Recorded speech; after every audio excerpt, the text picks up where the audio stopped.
Uttarakhand express में आप सभी का बहुत स्वागत है। और चलिए खबरों में आगे बढ़ते हैं। बात करेंगे उत्तराखंड की। छात्राओं से फोन पर अश्लील बात करने वाले कलंकित कोच नरेंद्र शाह और उसकी पत्नी की गुंडागर्दी आज सबके सामने आई। आपको बता दें कि हालात ये थे कि चोरी और सीनाजोरी की कंडीशन हो गई और नरेंद्र शाह की पत्नी मीडिया पर ही भड़क गई और बदसलूकी पर उतर आई। दून अस्पताल के बाहर रिपोर्टिंग कर रही न्यूज 18 रिपोर्टर भारती सकलानी के साथ में नरेंद्र शाह की पत्नी ने पहले तो धक्का मुक्की की और फिर काफी गंदी बातें भी बोली। यही नहीं, नरेंद्र शाह की पत्नी यहां तक बोलती रही कि जो भी नरेंद्र शाह ने किया है वो पूरी तरह से सही है। और इस दौरान न्यूज 18 रिपोर्टर भारती सवाल पूछती रही और ये कहती रही कि नरेंद्र शाह की पत्नी गुस्सा हो रही है, लेकिन नरेंद्र शाह की पत्नी गुस्सा नहीं थी, बल्कि वो बदसलूकी कर रही थी, बदतमीजी कर रही थी और अपने पति की गंदी करतूतों को सही ठहरा रही थी। नरेंद्र शाह की पत्नी को अपने पति की काली करतूतों पर गर्व हो रहा था और ये सब कुछ तब हुआ जब डॉक्टर से साफ कहा था कि नरेंद्र शाह अब ठीक है और उसे डिस्चार्ज किया जाए। लेकिन पेट दर्द का बहाना बनाकर नरेंद्र शाह ने खुद को एम्स रेफर करवा लिया और उसी दौरान ये पूरे घटना हुई। जबकि नरेंद्र शाह पर नाबालिग छात्राओं से अश्लील बातचीत करने का आरोप है और ऑडियो सोशल मीडिया पर वायरल हुआ था, जिसके बाद में शाह ने सुसाइड करने की कोशिश की थी। और उसके बाद से गिरफ्तारी से बचने के लिए नरेंद्र शाह और उसका परिवार तरह तरह के पैतरे आजमा रहा है। आप भी देखिए, जब News 18 reporter Bharti Saklani live पर थी तो कैसे उनके साथ में नरेंद्र शाह की पत्नी ने बदसलूकी और बदतमीजी की।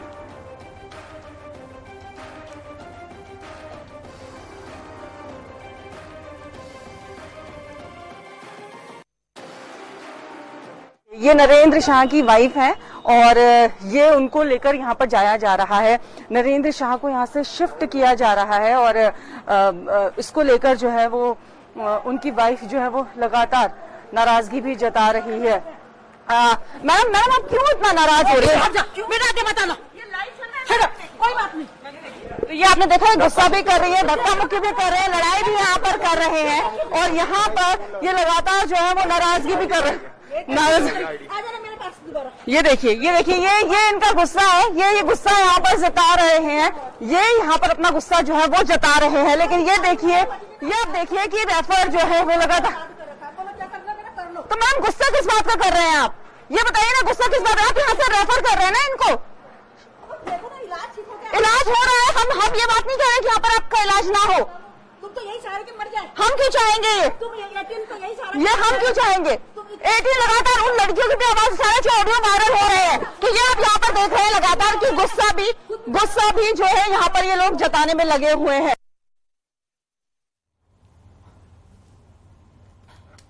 तो देखा आपने किस तरीके से गुस्सा जताते हुए यहाँ पर हमने देखा कि जब न्यूज 18 की हमारी संवाददाता भारती सकलानी वहां पर पहुंची और जब उन्होंने बात करने की कोशिश की नरेंद्र शाह की पत्नी से, तो वो अपने पति के काले करतूतों पर सफेद चादर डालती हुई नजर आई। यानी कि उसके पति ने कुछ भी नहीं किया है और ऐसे में उल्टा बदसलूकी करती हुई भी नजर आई भारती सकलानी से। जो हमारी संवाददाता है, जब उनसे सवाल की कि आप इतना गुस्सा क्यों हो रही हैं, तो ऐसे में वो बदसलूकी करने लगी और कहने लगी कि आप चाहते हैं कि वो ना रहे इस दुनिया में। इस तरह की बातें वो करने लगी नरेंद्र शाह की पत्नी। आपको दिखा रहे हैं जो ये वीडियो, ये बीते कल का है, 4 फरवरी का, जब नरेंद्र शाह को लेकर डॉक्टरों ने कह दिया कि अब वो बिल्कुल ठीक है, अब वो जा सकते हैं, डिस्चार्ज होने के लिए रेडी है वो। और उस वक्त यहाँ पर पहुंची थी नरेंद्र शाह की पत्नी। जब हमारी संवाददाता ने उनसे बात करने की कोशिश की तो ऐसे वक्त में बदसलूकी करती नजर आई नरेंद्र शाह की पत्नी। तो छात्राओं से गंदी बात का आरोपी नरेंद्र शाह एम्स ऋषिकेश में भर्ती है। कल उसे एम्स लाया गया है। दून अस्पताल से एंडोस्कोपी के लिए शाह ऋषिकेश लाया गया है और यहां इमरजेंसी में शाह का चेकअप किया गया। आज आरोपी शाह की एंडोस्कोपी होनी है। शाह ने पेट दर्द की बात कही थी, जबकि अस्पताल सूत्रों का कहना है कि शाह पूरी तरह से ठीक है, खाना खा रहा है, चल फिर रहा है, लेकिन फिर भी पुलिस से बचने के लिए बहाने बना रहा है। तो आज एंडोस्कोपी और फिर ऐसे में देखना होगा कि आखिर आज डॉक्टर्स क्या कहते हैं, क्योंकि डॉक्टर्स हालांकि पहले भी ये कह रहे हैं कि अब वो ठीक है पूरी तरीके से, बावजूद इसके नरेंद्र शाह ये कह रहा है कि उसको पेट में दर्द हो रहा है, जबकि पूछताछ नहीं हो पा रही है। पुलिस कई बार अस्पताल पहुंची, लेकिन बावजूद इसके बेरंग पुलिस वापस लौट गई, क्योंकि पूछताछ नहीं हो पाई, न गिरफ्तार किया जा सका नरेंद्र शाह को। बीमारी का बहाना क्योंकि नरेंद्र शाह बार बार बना रहा है, और ऐसे में आज का भी दिन खास होगा, क्योंकि आज भी एक टेस्ट होनी है और इसके बाद देखना होगा कि आखिर डॉक्टर्स क्या कहते हैं। और इस बीच बदसलूकी की तस्वीर भी हमने आपको दिखाया कि आखिर कैसे नरेंद्र शाह की जो पत्नी है वो बदसलूकी करते हुए नजर आ रही हैं। अब ऐसे में एम्स लाया गया है नरेंद्र शाह को एंडोस्कोपी के लिए। पेट दर्द का बहाना बना रहा है नरेंद्र शाह, और आज एंडोस्कोपी के बाद डॉक्टर्स की तरफ से जो भी कहा जाएगा वही आखिरी बयान होगा और उसके हिसाब से ही आगे की कार्रवाई की जाएगी, क्योंकि अब ऋषिकेश के एम्स में भर्ती है नरेंद्र शाह। बता दें पूरा मामला जो महिला खिलाड़ी है उनको लेकर अश्लील बातें करने का है, जिसमें नरेंद्र शाह का ऑडियो भी सामने आया था, और उस ऑडियो में नरेंद्र शाह जो है अश्लील बातें करते खिलाड़ियों से नजर आ रहा था। ऊपर से धमकी नरेंद्र शाह ने ये दी महिला खिलाड़ियों को कि अगर ये बात किसी को भी वो बताएंगी तो उनके करियर को वो चौपट कर देंगे या फिर खेलने नहीं देगा। अब ऐसे में जितनी भी महिला खिलाड़ी हैं उन्होंने वाकई में बहुत हिम्मत से इस बात को लोगों के सामने रखा, और फिर मुकदमा भी दर्ज किया गया नरेंद्र शाह पर, जिसके बाद नरेंद्र शाह ने अश्लील बातें करने के बाद पॉइजन खा लिया और फिर अस्पताल में अब वो भर्ती है। भारती सकलानी मेरे साथ जुड़ गई है, मेरी संवाददाता। भारती, आपने जब बात करने की कोशिश की नरेंद्र शाह की पत्नी से तो वो बदसलूकी पर उतर आई। आज हालांकि बहाना बनाकर नरेंद्र शाह जो है एंडोस्कोपी के लिए एम्स में एडमिट है। आज क्या कुछ होगा भारती? देखिए, एम्स ऋषिकेश में पहले तो एंडोस्कोपी होगी, उसकी रिपोर्ट आएगी। हालांकि जो दून मेडिकल कॉलेज के डॉक्टर्स हैं उनका ये मानना है कि नरेंद्र शाह बिल्कुल ठीक है, सारी रिपोर्ट्स उसकी नॉर्मल है, और इसी बात को लेकर पुलिस कल जब अस्पताल पहुंची बयान दर्ज करवाने के लिए, और यहां पर लगातार उसको गिरफ्तार करने की भी पुलिस कोशिश कर रही है, लेकिन नरेंद्र शाह बार बार पैतरे आजमा रहा है, बार बार दर्द की शिकायतें बता रहा है, कभी पैर दर्द बताता है, कभी पेट में दर्द बताता है, इस तरह की लगातार वो बातें करता हुआ नजर आ रहा है। कल भी उसने यही बात की है और किसी से भी कोई बातचीत वो नहीं कर रहा है जब पुलिस वहां पर पहुंची। हालांकि डॉक्टर्स का कहना है कि रिपोर्ट्स बिल्कुल नॉर्मल है, लेकिन अगर फिर भी पेट दर्द की शिकायत बताई जा रही है तो एंडोस्कोपी इसकी होनी चाहिए। दून मेडिकल कॉलेज में एंडोस्कोपी की व्यवस्था भी नहीं है, इसलिए एम्स ऋषिकेश उसे रेफर किया गया है, जहां पर आज भारतीय हमारे साथ में ऋषिकेश से आशीष जुड़े हुए हैं। मैं लौटूंगी आपके पास ही जल्दी। ऋषिकेश से आशीष से जान लेते हैं। आशीष, आज क्या कुछ रहने वाला है, क्योंकि आज एंडोस्कोपी की भी बात कही गई, इसके अलावा आज क्या कुछ और भी टेस्ट होने हैं?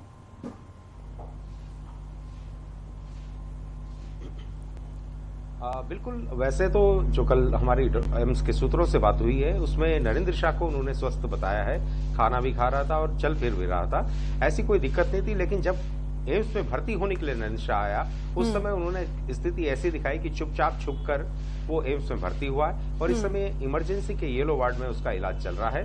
आज एंडोस्कोपी की डॉक्टर ने उसको करनी है, अब वो शुरू होगी तो उसके बाद पता लग पाएगा कि पेट में उसके क्या है, क्या बीमारी है, वो डॉक्टर्स आज बता पाएंगे शाम तक। तो अभी पूरा जो है इलाज चल रहा है उसका, और डॉक्टर की टीम उसको देख रही है, लेकिन अभी कुछ कहा नहीं जा सकता कि क्या चीज पेट में दर्द बता रहा है, क्या उसकी स्थिति है। जी, के लिए आशीष बहुत शुक्रिया आपका। भारती हमारे साथ में बनी हुई है। भारती, जो हम पूरा वीडियो देख रहे थे उसकी जितनी निंदा की जाए उतनी कम है, और किस तरह से बदतमीजी यहां पर की गई, मैं चाहूंगी बहुत संक्षिप्त में आप बताइए कि कल आखिर हुआ क्या था ये पूरा घटनाक्रम? देखिए, हम अपनी कवरेज कर रहे थे, न्यूज़ 18 कवरेज कर रहा था, हमारी टीम वहां पर मौजूद थी। हमें सोर्सेज से खबर मिली कि शिफ्ट किया जा रहा है, तो हम जल्द से जल्द दून मेडिकल कॉलेज पहुंचे, और जैसे ही हम वहां पर अपनी रिपोर्टिंग कर रहे थे उसी दरमियान किरण शाह आ गई, जो कि नरेंद्र शाह की बीवी हैं, और उन्हें स्ट्रेचर पर लेकर आया गया, एम्बुलेंस में उन्हें लेटाया जा रहा था। उसी वक्त जब हम रिपोर्टिंग कर रहे थे तो नरेंद्र शाह की जो पत्नी है उनसे जब हमने ये कोशिश की जानने की कि क्या बात है, वो गुस्सा करती हुई नीचे की तरफ आ रही थी, अपशब्द कहती हुई नीचे की तरफ आ रही थी। और जब उनसे मैंने पूछा कि क्या वजह है, क्यों आप इस तरीके का बिहेव कर रही हैं, तो वो सीधे हाथापाई पर उतारू हो गई, छीना झपटी वो करने लगी और बदसलूकी पर वो उतर आई।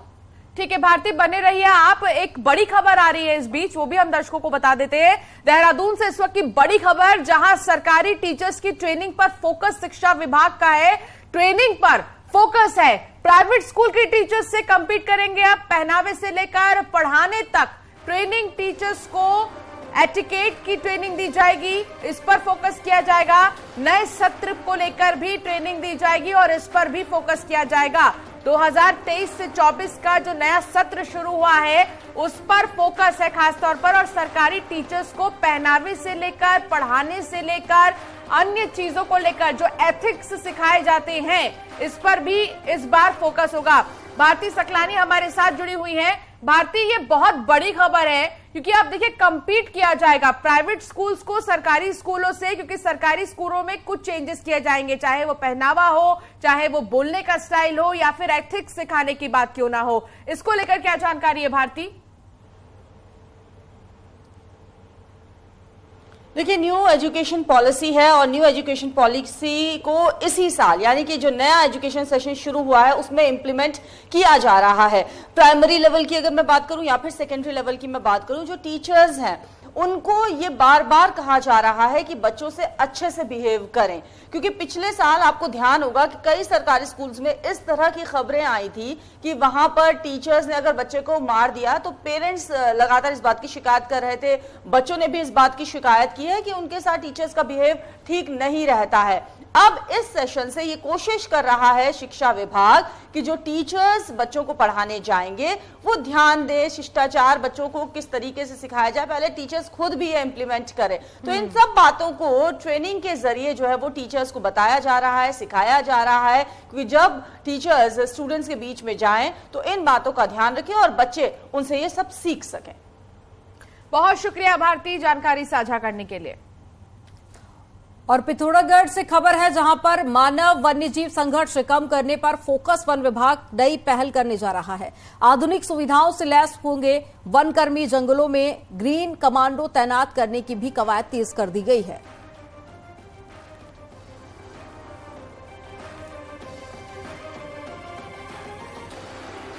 विजय वर्धन हमारे संवाददाता हमारे साथ जुड़ गए हैं। विजय, देखिए जितने भी वनकर्मी हैं अब उनको कई तकनीक से लैस किया जाएगा, अब इससे क्या फायदा होगा आने वाले समय में? विजय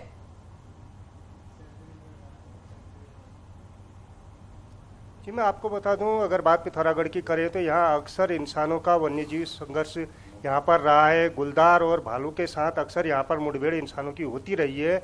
और जब ऐसे हालात आते हैं, जैसे कोई लेपर्ड अगर किसी घर में घुस गया या किसी पे हमला हो गया, तो ऐसे वक्त में खासकर जो फॉरेस्ट विभाग के कर्मचारी हैं वो आधुनिक उपकरणों से लैस नहीं हो पाते हैं, तो कई दिक्कतें उनको उठानी पड़ती हैं।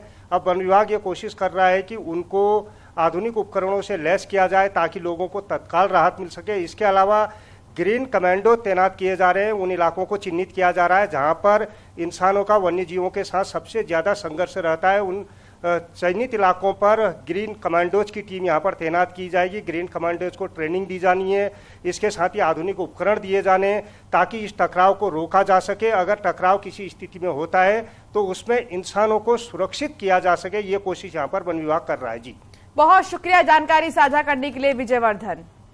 उत्तराखंड में मौसम विभाग ने फिर से बारिश का अलर्ट जारी किया है। अगले 2 दिन प्रदेश के कई इलाकों में जैसे मसूरी, देहरादून, टिहरी और पौड़ी में बारिश का पूर्वानुमान जताया गया है। इसके साथ ही कई इलाकों में तेज आंधी के साथ ही बारिश होने का अनुमान भी है।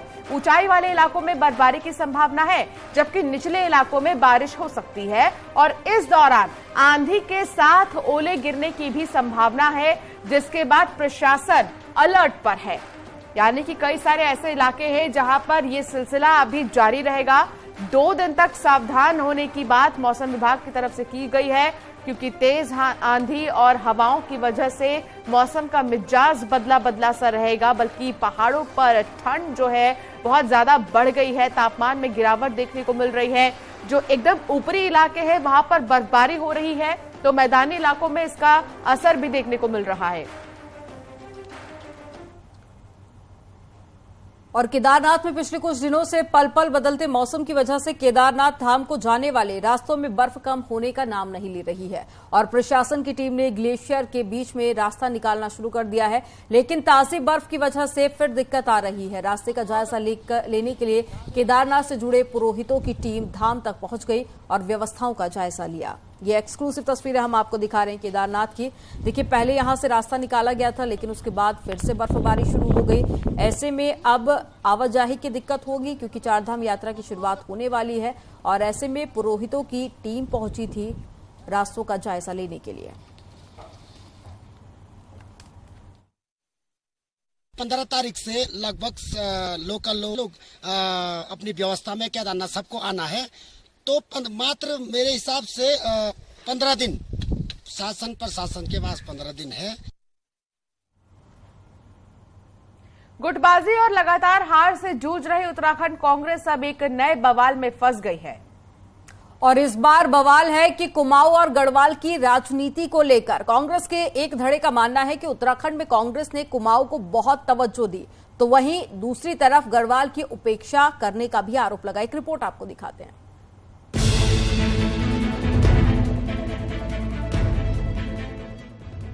इस वक्त सदन और संगठन में कांग्रेस पार्टी की जिम्मेदारी और जवाबदेही इन तीन नेताओं के कंधे पर है। प्रदेश अध्यक्ष करण महारा, नेता विपक्ष यशपाल आर्य, सदन में उप नेता विपक्ष भुवन कापड़ी। तीनों नेताओं का ताल्लुक कुमाऊं क्षेत्र से है और पार्टी में जाति के समीकरण पर भी तीनों नेता फिट बैठते हैं। पर यही बात अब गढ़वाल और तराई के नेताओं को नागवार गुजर रही है और सवाल किच्छा से कांग्रेस के सीनियर नेता तिलक राज बेहड़ ने उठाए हैं।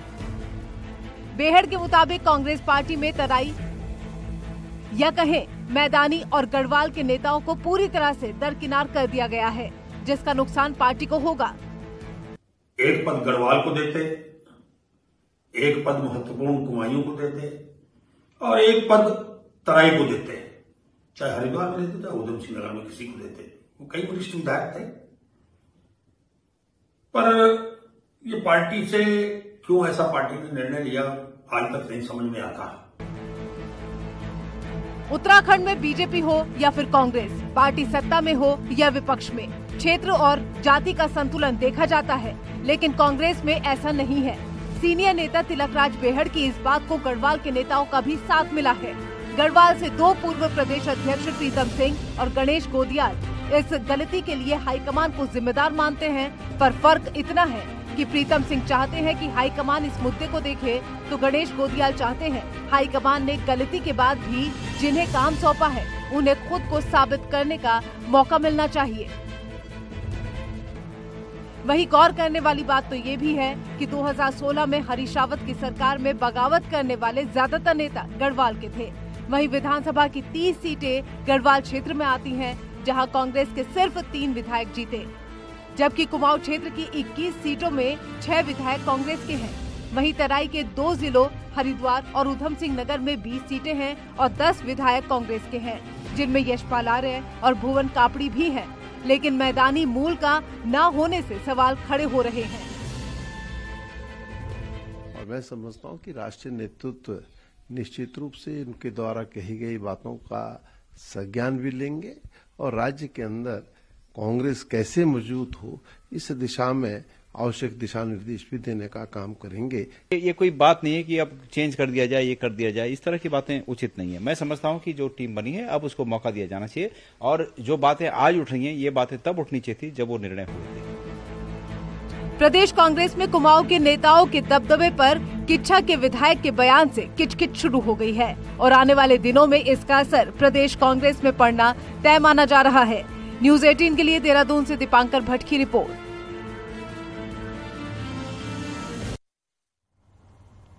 खबर देहरादून से है, जहां पर आईएफएस राजीव भरतरी फिर से फॉरेस्ट चीफ बने हैं। 15 महीनों बाद में दोबारा से भरतरी फॉरेस्ट चीफ बनाए गए। फॉरेस्ट हेडक्वार्टर में राजीव भरतरी ने चार्ज संभाला है। 25 नवंबर 2021 को राजीव भरतरी को हटाकर विनोद सिंघल को फॉरेस्ट चीफ बनाया गया था, तो वहीं कोर्ट के आदेश के बाद में आज फिर से जो जिम्मेदारी है वो राजीव भरतरी संभाल रहे हैं।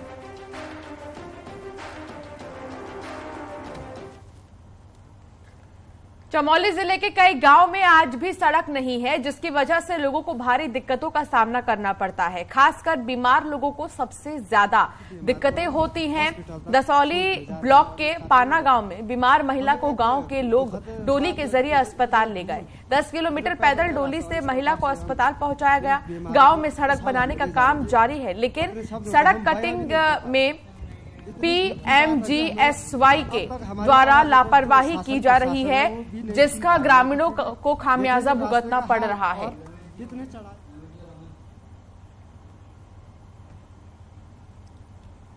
करोड़ों की लागत से बना पिथौरागढ़ बेस हॉस्पिटल भले ही शुरू हो गया हो, लेकिन महीने गुजरने के बाद भी इसमें सुविधाएं शुरू नहीं हो पाई हैं। इसी पर देखिए एक रिपोर्ट।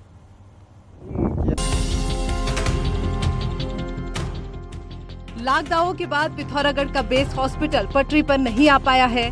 बीती 27 फरवरी को इसे शुरू किया जा चुका था, लेकिन हैरानी इस बात की है कि 1 महीने से अधिक का समय गुजरने पर भी यहां एक मरीज भर्ती नहीं हो पाया है। 63 करोड़ की लागत से बने बेस हॉस्पिटल की सभी बिल्डिंग 18 साल से बनकर तैयार हुई, लेकिन अस्पताल अभी भी मेडिकल स्टाफ की कमी से जूझ रहा है। मनसा अगर बेस हॉस्पिटल शुरू करने की होती तो सबसे पहले ये वहाँ के पद स्वीकृत करते। पद तो एक भी स्वीकृति किए नहीं है। बार बार पिथौरागढ़ की जनता को ठगने का काम ये सरकार कर रही है। बिना पद स्वीकृत किए बेस हॉस्पिटल नहीं चल सकता है। बेस हॉस्पिटल के लिए 37 विशेषज्ञ डॉक्टरों के साथ 215 कर्मचारियों का स्टाफ चाहिए, लेकिन अभी सिर्फ 5 डॉक्टर और कुछ संविदा कर्मचारी ही काम कर रहे हैं। हैरानी की बात तो ये है कि मौजूदा स्टाफ को दूसरे अस्पतालों से यहाँ काम चलाने के लिए भेजा गया है। ऐसे में हॉस्पिटल से सटे इलाकों के इक्का दुक्का लोग ही यहाँ पहुँच पा रहे हैं। बेस हॉस्पिटल को लेकर के हम चिंतित हैं। बेस हॉस्पिटल शुरू होना चाहिए और विशेष करके इसके लिए प्रयास भी जारी हैं, लेकिन कभी न कभी छोटी मोटी दिक्कतें आ रही हैं। इस संदर्भ में माननीय मुख्यमंत्री जी से और माननीय स्वास्थ्य मंत्री जी से लगातार वार्ता भी चल रही है। बेस हॉस्पिटल को पटरी पर लाने के लिए पदों की स्वीकृति जरूरी है, लेकिन सरकार बिना पदों की स्वीकृति के ही इसे चलाने का दावा कर रही है। ऐसे में कैसे बेस हॉस्पिटल तरीके से संचालित हो पाएगा, कोई नहीं जानता। न्यूज़ 18 के लिए पिथौरागढ़ से विजयवर्धन उप्रेती की रिपोर्ट। और वहीं पुष्कर सिंह धामी 3 दिन के दिल्ली दौरे से वापस लौटेंगे। सुबह 10:30 बजे देहरादून पहुंचेंगे सीएम। राज्य में अलग अलग जगह जाएगी गणतंत्र दिवस की झांकी। देश में मानस खंड की झांकी को पहला स्थान मिला है। CM Pushkar Singh Dhami flag of करेंगे। पुष्कर सिंह धामी आज दिल्ली से देहरादून पहुंचेंगे और कल मुख्यमंत्री धामी ने दिल्ली में रेल मंत्री अश्विनी वैष्णव से मुलाकात की और उत्तराखंड में रेलवे कनेक्टिविटी को लेकर भी बात की है, जिसमें दिल्ली से रामनगर और देहरादून से टनकपुर के बीच जन शताब्दी ट्रेन चलाने को लेकर बात हुई है। इसके साथ ही हरिद्वार से वाराणसी के बीच वंदे भारत ट्रेन चलाने का भी अनुरोध किया है।